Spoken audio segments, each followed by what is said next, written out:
Hello. Welcome to Ken studies. CAPF AC 2020 का last 30 days series जो हम चल रहे हैं उसमें आज हम डे नंबर 20 देखेंगे। आज हम कर लेंगे तो आपका 2/3 कंपोनेंट कंप्लीट हो जाएगा।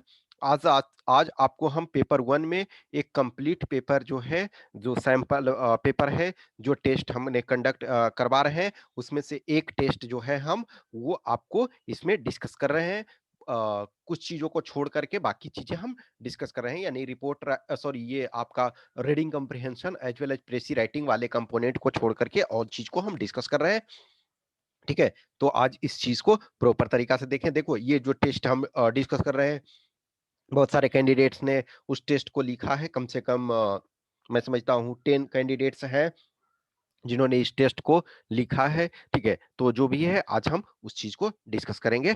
देखो, इसमें जो मैं पेपर वन में आपको टारगेट दे रहा हूं कि रिवाइज साइंस साइंस का जो पोर्शन आप रिवाइज कर रहे थे, यानी कि डे 19 में हमने आपको जो टारगेट दिया था, डे 19 में आपको साइंस वाला पार्ट भी आपको टारगेट में दिया था, तो उसी को कंटिन्यूटी में रखें। क्योंकि देखो, साइंस में क्वेश्चंस अच्छा खासा पूछे जा रहे हैं इधर के डेट में। देखो, हाल के दिनों में 20+ क्वेश्चन पूछे जाते हैं, इनफैक्ट जा रहे हैं। इनफैक्ट जो आपका 29 क्वेश्चंस तक पूछे गए हैं। ठीक है, तो नॉर्मली साइंस का है मोर और लेस 20+ ही हमेशा पूछा जा रहा है।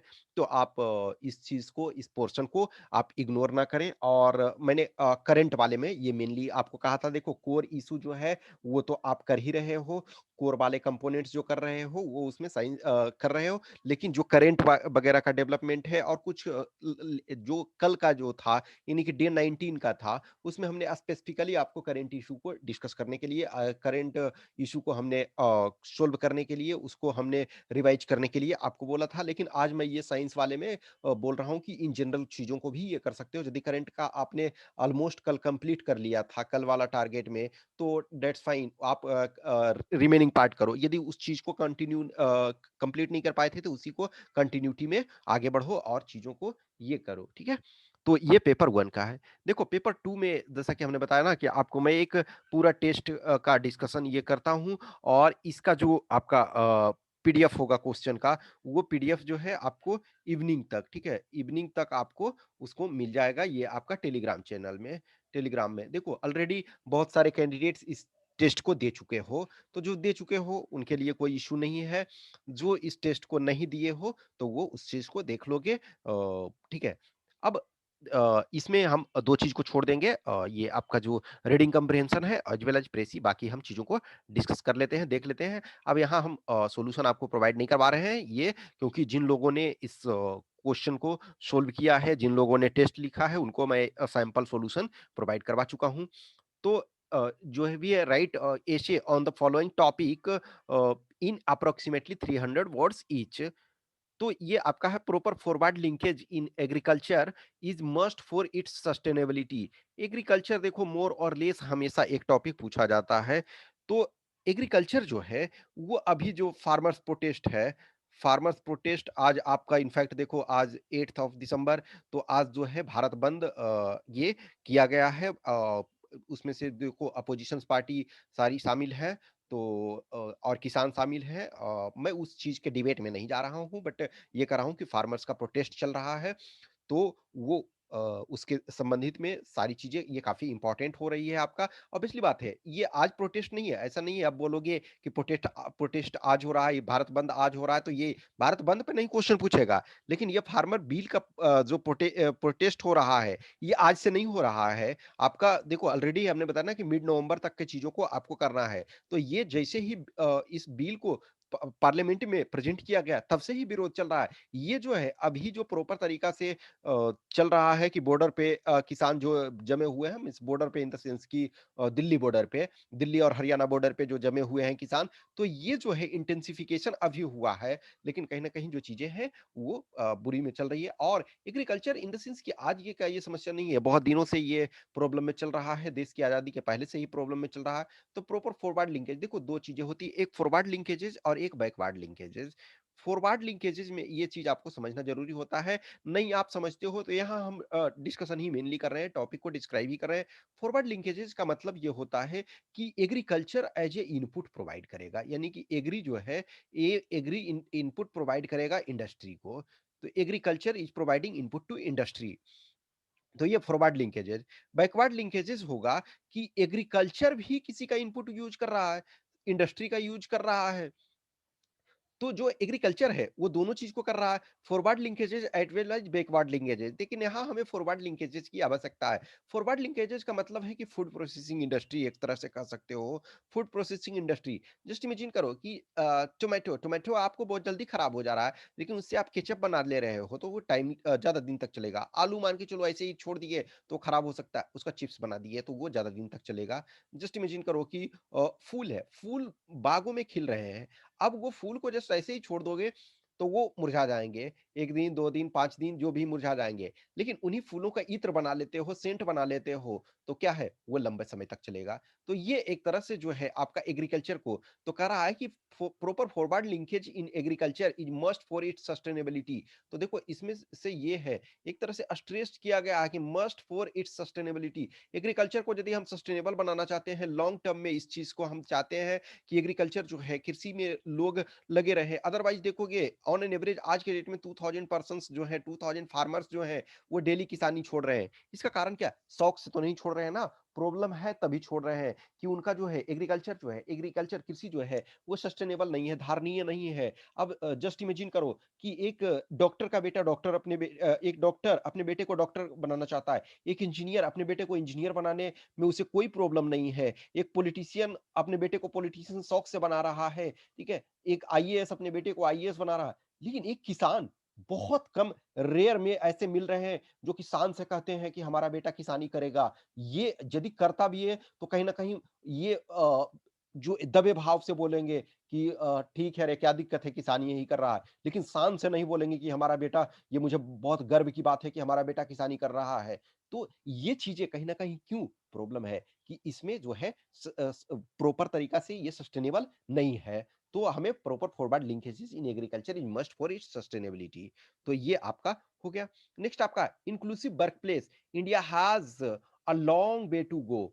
तो इंक्लूसिव वर्क प्लेस में जो आपका हो जाता है, वो इंक्लूसिव वर्क प्लेस में कई चीजें होते हैं। मेन देखो, इंक्लूसिव वर्क प्लेस तो जैसे ही आता है आपके दिमाग में तो सबसे पहले मेन वीमेन आता है, यानी कि जेंडर इंक्लूसिविटी।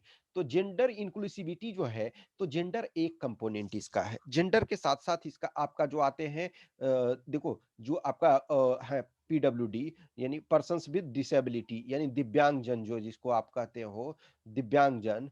तो ये दिव्यांगजन है।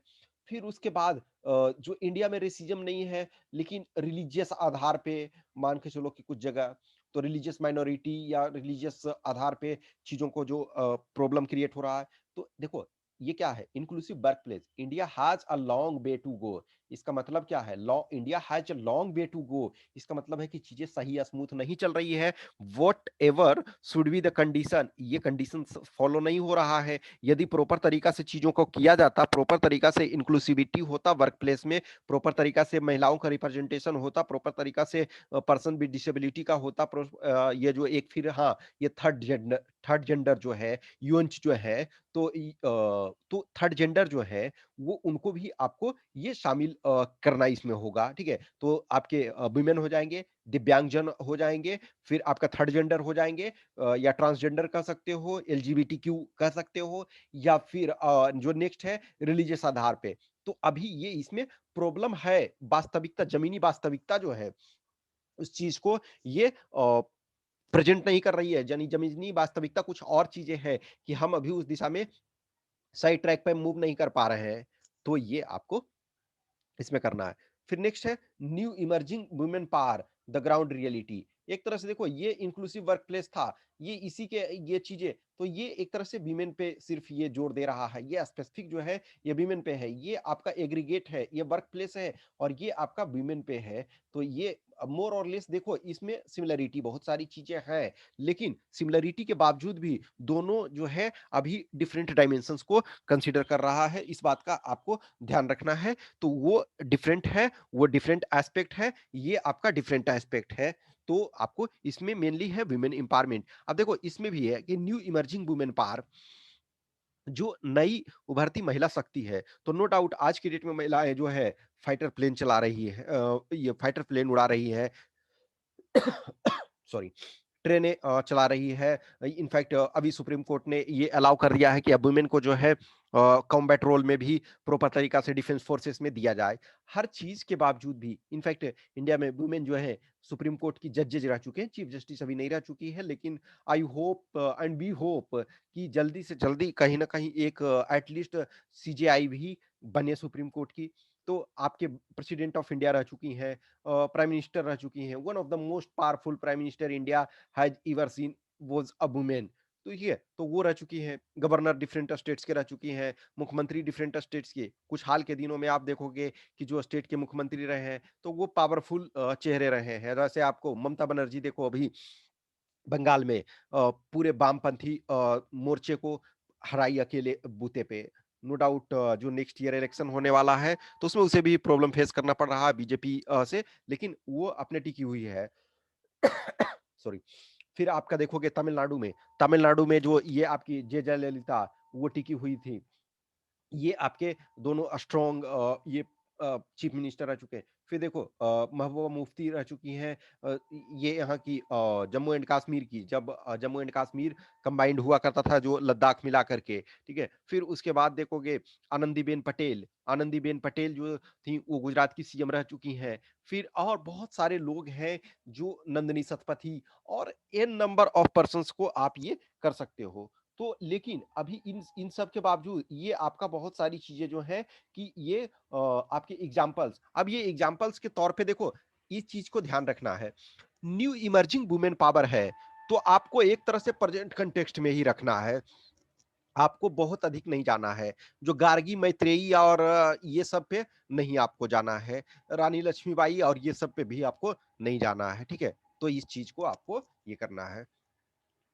नेक्स्ट टॉपिक जो आपका है फेडरलिज्म इन इंडिया, कोऑपरेटिव और कॉम्पिटिटिव। तो फेडरलिज्म इन इंडिया जो है कोऑपरेटिव और कॉम्पिटिटिव, ये टॉपिक हम और भी डिस्कस ये कर चुके हैं, ठीक है। तो ये आपका कोऑपरेटिव और कॉम्पिटिटिव, कोऑपरेटिव में क्या है कि जो ये है फेडरलिज्म है उसमें से सेंटर और स्टेट के बीच जो होगा वो रिलेशन होगा, वो कोऑपरेटिव का होगा कि एक दूसरे को दोनों कोऑपरेट करे, ऐसा आशा किया जाता है। देखो जब जनरली ये होता है, बहुत बार क्या होता है कि सेंटर और स्टेट में जो डिफरेंट पार्टी की गवर्नमेंट है, तो आज की डेट में बहुत सारी कंट्राडिक्शन होती है, बहुत सारी कंट्राडिक्शन जो है वो आपका जेन्यून होता है, बहुत सारी जो कॉन्ट्राडिक्शन होता है, कॉन्फ्लिक्ट होता है, वो पार्टी लाइन पे भी होता है। लेकिन जनरली ये एक्सपेक्ट किया जा रहा जाता है कि जो सेंटर और स्टेट के बीच रिलेशन होगा वो कोऑपरेटिव होगा। लेकिन एक कॉम्पिटिटिव है। कॉम्पिटिटिव में क्या है कि जो डिफरेंट कॉन्स्टिट्यूएंट्स हैं, स्टेट्स हैं, वो फाइट करेंगे। उत्तर प्रदेश चाहेगा ना कि हमारे यहाँ अधिक बिजनेस हो आए, गुजरात ये चाहेगा कि हमारे यहाँ अधिक बिजनेस आए, तमिलनाडु अपने यहाँ चाहेगा कि अधिक बिजनेस आए। फिर देखो जैसे जो 15th फाइनेंस कमीशन है, तो 15th फाइनेंस कमीशन का एक्चुअली जो है अभी हम इंटरिम चल रहा है, वो 1 ईयर के लिए लागू हुआ है, लेकिन एक्चुअल में जो 5 ईयर्स के लिए लागू होना है वो 1 अप्रैल 2021 को। तो हर स्टेट चाहता है ना कि इसका फॉर्मूला डिफरेंट हो ताकि हमें डिफरेंट हिस्सेदारी मिले। तो ये देखो इसमें आप ऐसा नहीं है कि कहीं कंक्लूजन पे पहुंचना है, जो दोनों के कैरेक्टरिस्टिक्स हैं, दोनों के क्या डेफिनेशन है, क्या ये स्थिति है और जमीनी वास्तविकता हमारे यहाँ क्या है, इन दोनों को ये आपको बताना है। नेक्स्ट है आपका best for an individual is not necessarily best for the society. तो जो व्यक्ति के लिए जो श्रेष्ठ है वह आवश्यक नहीं कि समाज के लिए भी हो। तो यानी कि जो भी इंडिविजुअल व्यक्ति है, जो पर्सन्स है, वो उसके लिए जो श्रेष्ठ है, सर्वश्रेष्ठ है, वो आवश्यक नहीं है समाज के लिए भी हो। हर आदमी देखो एक्सेलेंट ये अपने को एक्सेलेंट देखना चाहता है। इनफैक्ट आपके कॉन्स्टिट्यूशन में भी फंडामेंटल ड्यूटी में लिखा हुआ है कि whichever field you are, कि आप एक्सेलेंट उसमें ये अच्छा परफॉर्म करो, आप अपने एक you should excel in every walk of life. तो आप जिस भी काम को करो तो एक अच्छे तरीके से करोगे ना, ऑब्वियसली बात है। हर कोई एग्जाम देता है तो सक्सेसफुल होने के लिए there are very few people की जस्ट वो अपियर होना, लेकिन ये मान करके कि मैं फेल होने के लिए एग्जाम दे रहा हूं, नहीं। आप एटलीस्ट एक आशा में देते हो, एक अच्छा होप में देते हो। तो क्या है तो व्यक्ति के लिए जो श्रेष्ठ है वो आवश्यक नहीं है समाज के लिए भी। तो इसका मतलब जो है कि कहीं न कहीं इस चीज़ में इसमें ऐड कर सकते हो, जो कि पर्सन जो है करप्शन ये फैलाता है बहुत बार, चीज़ों को अपने बारे में सिर्फ़ सोचता है, सेल्फ सेंट्रिक होता है, तो हमें सेल्फ सेंट्रिक से ऊपर सोचना है। व्यक्ति जो है समाज का एक पार्ट है और समाज जो है व्यक्तियों से मिल कर के बना हुआ है। तो समाज में यदि हम रहते हैं, जो सोसाइटी में हम रहते हैं, तो हमें हर लोगों को ध्यान में ये रखना चाहिए। नेक्स्ट आपका है judicial activism is useful for society. तो जुडिशियल एक्टिविज्म का मतलब क्या है कि जो न्यायिक सक्रियता है, यानी कि जज जुडिशियरी जो है वो इनिशिएटिव लेती है कुछ चीज का। देखो हमारे कॉन्स्टिट्यूशन में जो आपका एक लेजिस्लेचर, एग्जीक्यूटिव और जुडिशियरी, फ्रेंच फिलोसफर एक मॉन्टेस्क्यू हुए। तो फ्रेंच फिलोसफर मॉन्टेस्क्यू ने वो सेपरेशन ऑफ पावर का थ्योरी दिया, theory of separation of power given by French philosopher Montesquieu. तो मॉन्टेस्क्यू ने कहा कि जो तीनों सरकार के तीनों अंग हैं, जो आपके एग्जीक्यूटिव है, लेजिस्लेचर है और जुडिशियरी है, तीनों में डिवीजन होना चाहिए। लेकिन जो इंडिया में के केसेस में देखो तो ये वाटर टाइट सेपरेशन नहीं है। क्यों? क्योंकि इंडिया में वाटर टाइट सेपरेशन हो ही नहीं सकता है। एटलीस्ट लेजिस्लेचर और एग्जीक्यूटिव में नहीं है, जो हमारे यहाँ क्या है, पार्लियामेंट्री सिस्टम है। तो इसमें क्या है कि अभी जो मिनिस्टर होते हैं वो आपके आइदर लोकसभा या राज्यसभा के मेंबर होते हैं। यदि नहीं है तो विद इन आपको 6 मंथ के अंदर जो है, विद इन 6 मंथ उन्हें मेंबर बनना होता है। तो इसमें क्या है कि जो जो काम जुडिशियरी का ये कर रही है, एक्चुअली जुडिशियरी अपना काम कर रही है, उसके बावजूद भी बहुत दूसरे कामों में वो इंटरफेयर कर रही है। इंटरफेयर क्यों कर रही है? कि जो आपका एग्जीक्यूटिव है, एज वेल एज लेजिस्लेचर है, वो अपना प्रॉपर तरीका से वर्क नहीं कर रही है। तो ये आपका जो ये तो अब इसमें देखो न्यायिक सक्रियता से फायदे क्या है? ये चीज फायदे लिखोगे, लेकिन उसमें से जुडिशियल ओवर रीच का भी आप थोड़ा सा एक आध लाइन लिख दोगे कि जुडिशियल एक्टिविज्म सही है, लेकिन जुडिशियल ओवर रीच नहीं होनी चाहिए, ये अप टू एक्सटेंट होना चाहिए। तो ये आपका 6 हमने ऐसे टॉपिक डिस्कस कर दिया। नेक्स्ट आपका जो है ये आपका आर्गुमेंट टॉपिक। तो is India doing enough to combat climate change? Climate change जो है, क्लाइमेटिक कंडीशन में तो हमारे पास क्लाइमेट चेंज ये बहुत बड़ा इशू है। तो इंडिया के पास ही नहीं है, दुनिया के पास भी है। देखो United states of America the biggest polluter in history, की सबसे ज्यादा पॉल्यूशन किया, आज के डेट में चाइना ने ओवरटेक कर लिया। लेकिन हिस्टोरिकल पर्सपेक्टिव को देखें तो चाइना जो है, ये अमेरिका जो है, यूनाइटेड स्टेट्स ऑफ अमेरिका है, उसने सबसे अधिक पॉल्यूशन किया।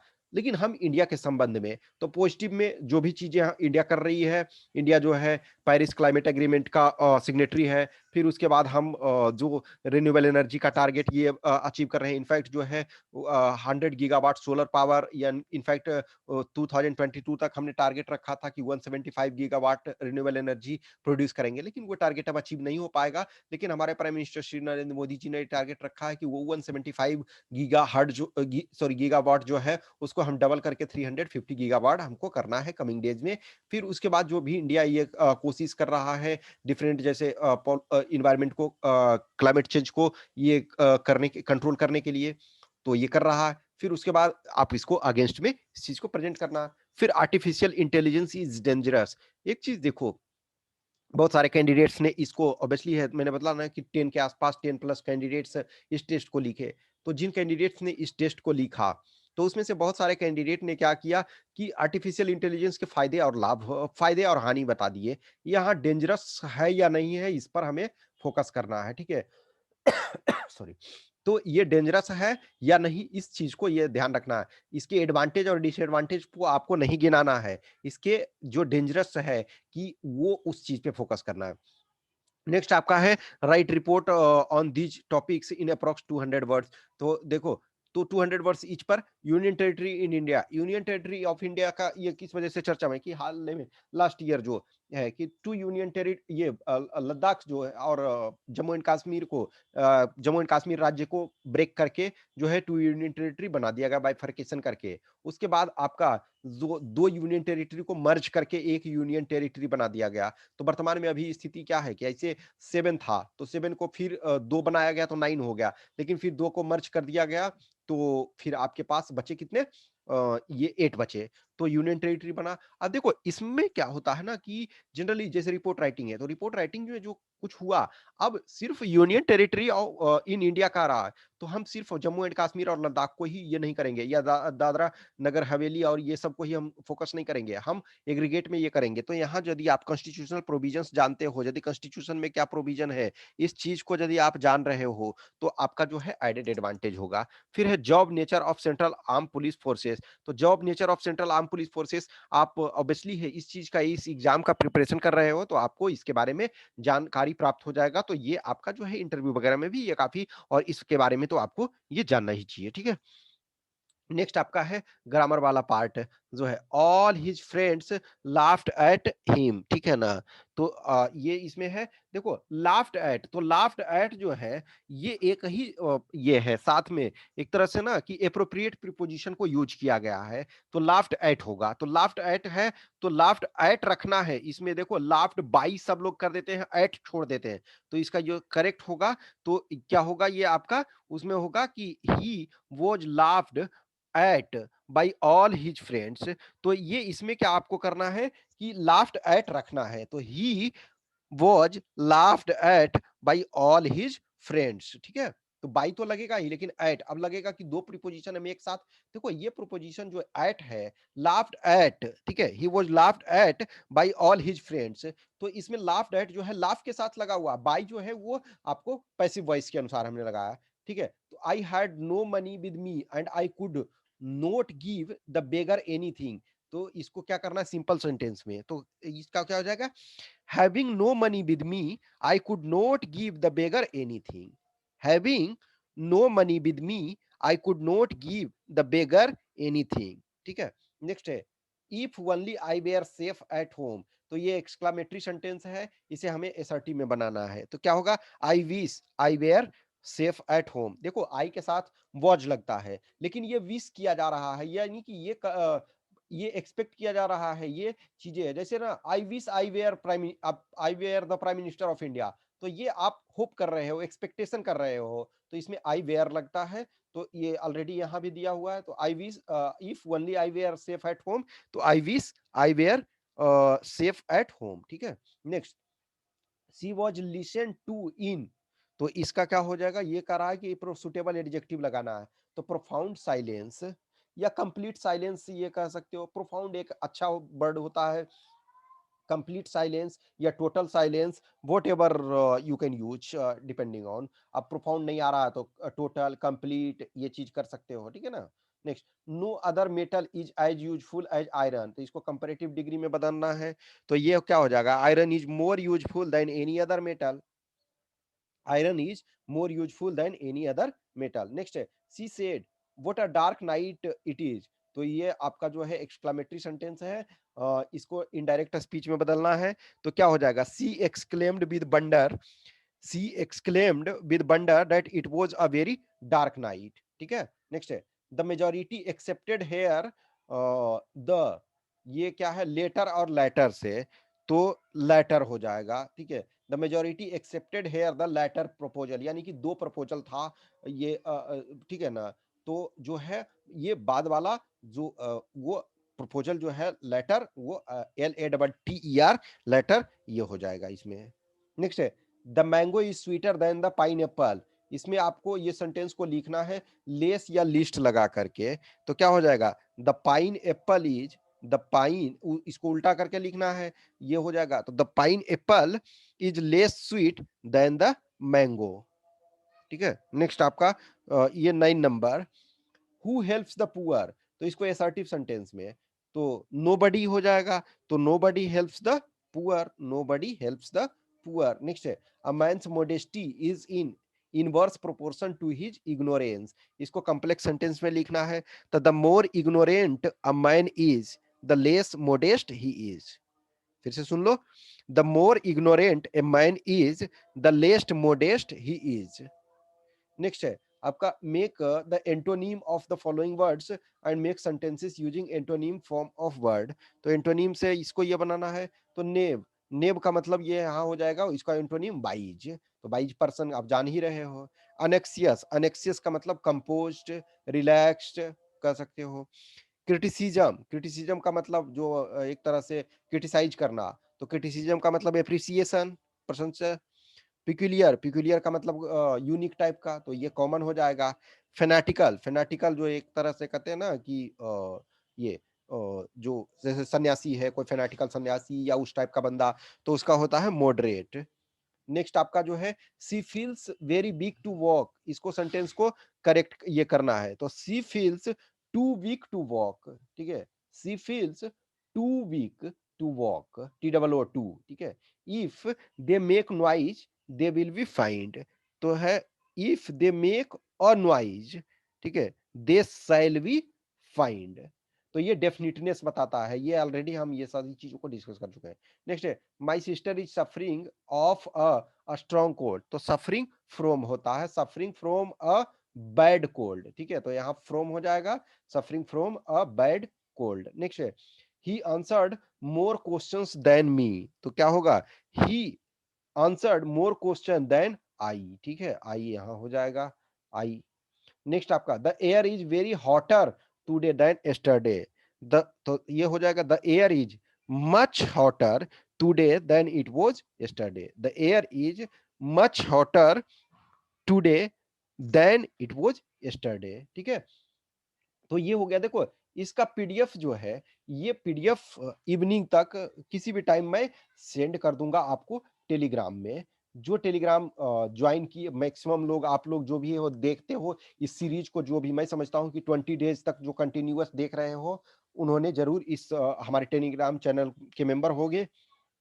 तो वहां मैं इसका पीडीएफ जो है, ये पूरे इसमें देखो, दो कंपोनेंट को हमने कंसीडर नहीं किया, हमने उसको प्रेजेंट नहीं आपको किया, एक आपका रीडिंग कम्प्रिहेंशन और एक प्रेसी राइटिंग। तो हम वो भी पीडीएफ में वो क्वेश्चन पेपर सारा हम ये उसमें दे देंगे। देखो, और ये फर्स्ट टाइम ये मैं ऑफर दे रहा हूं इस बार के लिए, कि देखो ये क्वेश्चन पेपर तो आपको मिल जाएंगे। जो भी कैंडिडेट अब तक इस टेस्ट को नहीं लिखे हो, देखो जिन लोगों ने इस टेस्ट को लिखा है, उन्हें पता है कि हमने इस टेस्ट को लिखा हुआ है, 10 के करीब लिखा है 10 पर्सन ने। जिन लोगों ने नहीं लिखा है, ये मैं फर्स्ट टाइम ऑफर दे रहा हूं इस समय, कि अब आपका बहुत जल्दी आपका एग्जाम है, तो इस टेस्ट का जो भी इवेल्युएशन चाहते हैं, आप क्वेश्चन पेपर आपको मिल गया है, मिल जाएगा, तो उसको आप ये को टॉपिक भी समझ चुके हो, उसके बाद आप लिखो। लिखने के बाद मैं जस्ट, देखो कोई भी टेस्ट के लिए 250 पे करना पड़ रहा है, इस टेस्ट के लिए सिर्फ ये वाला जो है, इसमें आपको 100 रुपीज पे कर दो। जो यदि आप बिलिंग जो कैंडिडेट हो, जस्ट इस टेस्ट के लिए only for this test 100 rupees pay करके इसका आप लिख सकते हो, फीडबैक मैं दे दूंगा। ओके, कुछ भी क्वेश्चंस क्यूरी है तो कमेंट बॉक्स में डालो, या फिर हमें इस व्हाट्सएप नंबर पे संपर्क कर सकते हो, या फिर टेलीग्राम में हमें ये मैसेज पर्सनल कर सकते हो। और टेलीग्राम ग्रुप में ऑब्वियसली है, बहुत लोग आप जुड़े हुई हो, और टेस्ट जिनको भी देना है वो केन स्टडीज पे जाकर के टेस्ट दे सकते हैं। Okay, thank you.